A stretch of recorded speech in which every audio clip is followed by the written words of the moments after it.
مجھے نا یہ پوچھنا ہے مفتی صاحب سے کہ میرے نا 3 بیٹے ہیں جی ایک بیٹی ہے اور میرے میاں فوت ہو گئے ہیں. جو گھر ہے نا وہ میرے نام پہ ہے, جی وہ میرے نام پہ ہے. تو اب وہ بیٹی کہتی ہے مجھے زندگی میں جو وہ آدھا آدھا ہاتھا تینوں بیٹوں کو جو رہتے ہیں وہاں جی تو تینوں بیٹوں کے ہے.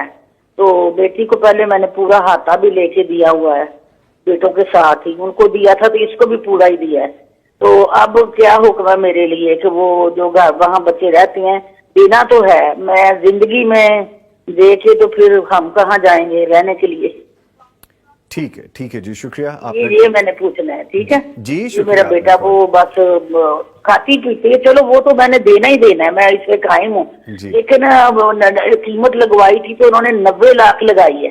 جی ٹھیک ہے ٹھیک ہے 20 سن رہے ہو, جی 90 لاکھ لگائی ہے. تو 20 لاکھ جو ہے نا میں نے بیٹوں کو دے دیا. پیسے تو نہیں دیے, جگہ میں رہتے ہیں آدھے آدھے آتے میں, وہ ان کو دے دیے اور 10 لاکھ اس کو دے دیا. تو کیا ٹھیک ہے؟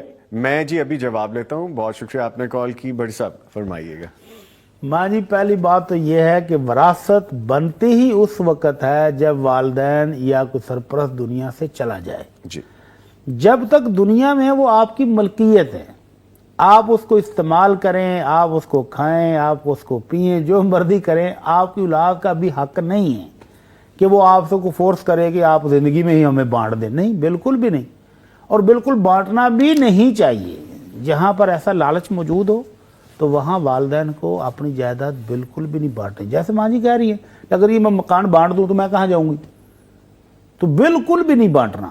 وصیت نامہ لکھوائیں سنت کے مطابق کہ یہ میری پراپرٹی ہے, میرے بعد میرے یہ بچے ہیں, ان کے اندر اسلامی شرعی اصولوں کے مطابق اس کو تقسیم کر دیا جائے, اور اپنی زندگی میں قطعاً کوئی بھی زحمت نہ کریں اس کو بیچنے کی یا بانٹنے کی. جیسے وہ ماں جی کہہ رہی ہیں کہ میں نے 20 لاکھ ان کو ابھی بانٹا نہیں ہے, دیا نہیں ہے, بس ایسے نام کر دیے.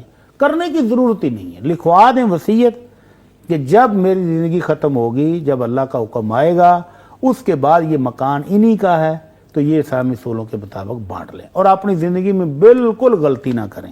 میں نے آپ کو پہلے بھی ایک بزرگ کا واقعہ سنایا تھا, بالکل, تو وہ شدید ترین حالات کا شکار ہوئے کہ وہی بیٹا بدبخت کہ جس نے باپ کو فورس کر کے مکان بانٹا, اگلے ہی دن اس نے باپ کے سر میں ڈنڈا مار کے گھر سے نکال دیا. تو وہ باپ بقیہ زندگی بہت پچھتایا کہ میں نے یہ زندگی میں کیوں کیا. تو ماں جی آپ بھی قطعاً جو بیٹی کہہ رہی ہے اس کو کہو چلو بھاگو, تمہاری شادی کر دی, اپنے گھر جاؤ, کھاؤ پیو, عیش کرو, اور اس طرح نظر نہیں رکھو جب دنیا سے میں جاؤں گی تب یہ تمہارا حصہ بنے گا, تب تمہیں ملے گا, اس سے پہلے کوئی حصہ نہیں. اور وہ کہہ رہی ہیں کہ دینا ہے, بالکل ایسا نہیں ہے کہ نہیں دینا, دیں گے, لیکن وقت جو مقرر ہے وہ آئے گا تو پھر دیں گے, ابھی نہ دیں. ٹھیک, بالکل بھی نہ.